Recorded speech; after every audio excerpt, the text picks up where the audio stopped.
আসে হচ্ছে রাতারগুলে, এটা নৌকা ওই ঘরে যেতে হয় দৃশ্যগুলো দেখার জন্য। এগুলো টুরিস্টরা এখানে বসে আছে। আসলে এই রাতারগুলে বুঝতে পারলাম এগুলো হচ্ছে পর্যটকদের গলা কাটার জন্য ওরা বসে আছে। নৌকা, ছোট ছোট ডিঙি নৌকা গুলো হচ্ছে নাকি 800 টাকা করে। 800 মানে দুইটা 800, একটা 800, দুইটা 1600 টাকা। আবার এদিকে আবার চাঁদা আছে।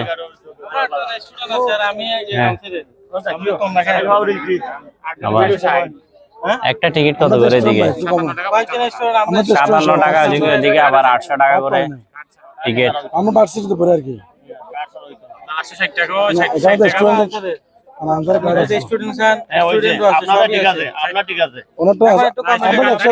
আমরা তো একসাথে আসছি। আমরা একসাথে আছি,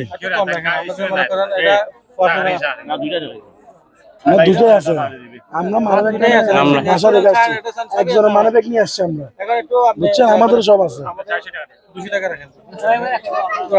রাখেন ভাই। ওইদিকে দিছি আমরা 816 টাকা। টুরিস্টদের কতগুলো হয়রানি। আমরা ঘুরতে আসি ওদিক দিয়ে টাকা গেছে। আমরা তো মনে করছি এগুলো নৌকা বানায় ঘুরবো না। কাঠ হচ্ছে আছে। হ্যাঁ, এখানে যে লাগবে এটা তো আমরা জানতাম না। একজন মানবিক নিয়ে আসি টাকা খরচ করছি, এটা আমরা বলে রেখে আসি। এখন তো একটু রাখেন কষ্ট করে। আমার হয়ে দেন, আমার পক্ষ হয়ে দেন।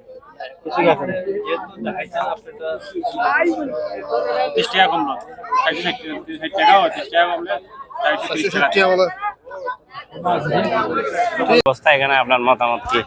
আজকে এখানে যে আসলেন রাতারগুলের সম্পর্কে আপনার ধারণাটা বলেন। আমরা অনেক আশা নিয়ে আসছি রাতারগুলে, কিন্তু এখানে এসে দেখতেছি ঘাটে এসে যখন আমরা নৌকা ভাড়া করতেছি এক পকেট টাকাতে চলতেছে একদম 1700 টাকা।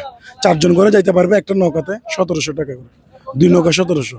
তারপরে পাশে দেখতেছি আবার এন্ট্রি ফি নাকি 57 টাকা করে অ্যাডাল্টরা, আবার অ্যাডাল্ট হলে 57, স্টুডেন্ট হলে 30। তো এইটা আবার কোন ধরনের হিসাব? বাংলাদেশের জায়গা, আমরা ভ্রমণ প্লেসে আমরা আসবো, ঘুরবো, মজা করবো, এখানে আবার এত চার্জ কি জন্য কাটে? এখানে কিসের উন্নয়ন করতেছে? এগুলো টাকাগুলো নিয়ে কি কিসের উন্নয়ন করতেছে? এখানে রীতিমতো প্রত্যেকটা টুরিস্টদের এক প্রকার হয়রানি করতেছে, আর যাদের টাকা নেই এরা তো শেষ। রাতারগুলো একটা হচ্ছে আমাদের একটা খারাপ ধারণা। আমরা কি টাকা দিয়ে শেষমেশ যেহেতু এত দূর আসলাম, শেষমেশ ওদেরকে ওদের ঘোরার জন্য আমরা শেষমেশ হচ্ছে আমরা ঠিক করছি। কিন্তু আসলে জিনিসটা ভালো লাগা নাই। বাংলাদেশের পর্যটক যেগুলো দর্শনীয় স্থানগুলোতে পর্যটকদের সাথে রীতিমতো হচ্ছে ডাকাতি করা হয়। কারণ পর্যটকরা মনে করে টাকার পাহাড়, সেই জন্য 2 টাকার জিনিস ওদের জন্য 200 টাকা হয়ে যায়। একদম যারা আসতে চান রাতারগুলে ওদেরকে বলবো রাতারগুলো আসিয়েন না, এগুলো হয় এখানে ডাকাতি ছাড়া আর কিছু না। যারা হচ্ছে এখানে নৌকা চালায়, মাঝিকে দেখান ছোট ভাই, 200 টাকা করে ওরা পায় প্রতি ট্রিপে, কিন্তু বাকিরা নেই, ওরা ওই দালালরা নেই 600 টাকা করে। তাহলে চিন্তা করে দেখেন এখানে কি রকম।